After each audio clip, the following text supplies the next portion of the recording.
मित्रों, जैसे दिन के बाद रात होना निश्चित है, ठीक उसी प्रकार ये भी निश्चित है कि जिसने भी इस मृत्यु लोक में जन्म लिया है उसे एक ना एक दिन मरना अवश्य ही है। अर्थात अगर पृथ्वी लोक पर कोई सबसे बड़ा सत्य है तो वो है प्राणी की मृत्यु। फिर भी कुछ लोग ऐसे होते हैं जो इस सच्चाई को स्वीकार करना नहीं चाहते। खैर, आप सभी ने देखा होगा कि हिंदू धर्म में मृत्यु के बाद शव को जलाया जाता है। साथ ही आपने ये भी देखा होगा कि अगर किसी की मृत्यु सूर्यास्त के बाद होती है तो उसका दाह संस्कार अगले दिन किया जाता है, रात को नहीं। ऐसे में आपने गौर किया होगा कि किसी परिवार में अगर किसी की मृत्यु शाम के बाद होती है तो उसके शव को अकेला नहीं छोड़ा जाता। परंतु मित्रों, क्या आप जानते हैं कि शव को रात भर अकेला क्यों नहीं छोड़ा जाता? अगर नहीं तो इस वीडियो को अंत तक जरूर देखें, क्योंकि मैं आपको इसी सवाल का जवाब बताने वाला हूँ, जिसका वर्णन जरूर पुराण में विस्तार से किया गया है। चलिए अब बिना किसी देरी के गरुड़ पुराण की ये बातें जानते हैं। मित्रों, हमारे धर्म में मृत्यु के बाद शव को अकेला क्यों नहीं छोड़ा जाता,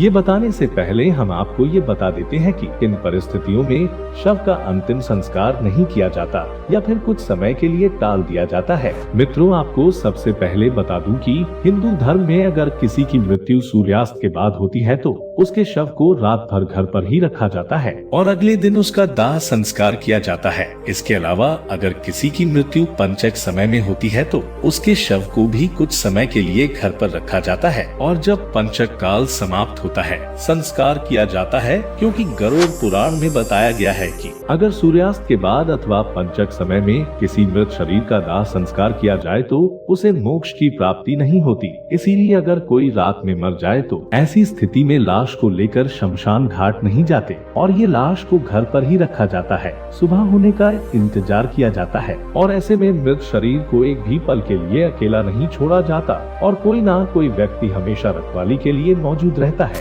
मृत शरीर को अकेला नहीं छोड़ने का सबसे बड़ा कारण है कि अगर शव को अकेला छोड़ दिया जाए तो हो सकता है कि कुत्ते, बिल्ली जैसे जानवर उसे नोच खाए और गरुड़ पुराण की माने तो ऐसे में मृत आत्मा को भी यमलोक के मार्ग में ऐसे ही यातनाएं सहनी पड़ती है। साथ ही ऐसा भी माना जाता है अगर शव को अकेला छोड़ दिया जाए तो उससे गंध आने लगती है। ऐसे में ये जरूरी हो जाता है कि वहाँ कोई न कोई व्यक्ति बैठा रहे और धूप या अगरबत्ती शव के चारों तरफ जलता रहे ताकि शव से आने वाली दुर्गंध चारों ओर न फैले।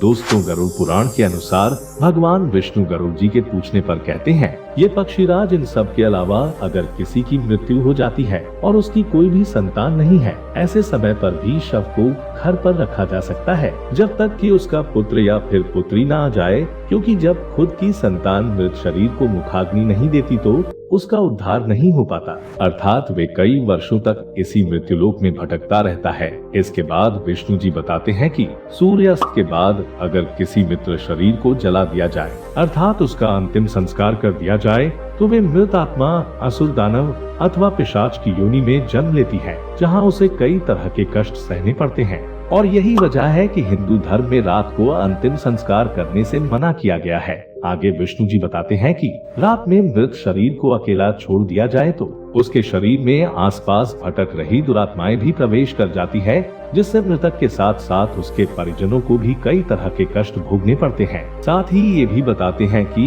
शव को अकेला इसलिए भी नहीं छोड़ा जाता क्योंकि मरे हुए आदमी की आत्मा वहीं पर भटकती रहती है और अपने परिजनों को देखती रहती है। कहा जाता है कि इंसान की मौत के बाद शरीर आत्मा से खाली हो जाता है और इसी वजह से उस मृत शरीर में कोई बुरी आत्मा का साया अपना अधिकार जमा सकता है और यही वजह है दोस्तों की रात में शव को अकेले नहीं छोड़ा जाता और कोई ना कोई इसकी रखवाली करता रहता है। इसके बारे में क्या सोचते हैं, नीचे कमेंट्स में हमें जरूर बताएं। साथ ही अगर आपको गरुड़ पुराण की ये बातें पसंद आई हो तो इसे ज्यादा से ज्यादा लाइक और शेयर करें। अगर आप हमारे चैनल पर नए हैं तो चैनल को सब्सक्राइब तथा वीडियो को लाइक जरूर करें। हमारे साथ अंत तक बने रहने के लिए आपका दिल से धन्यवाद।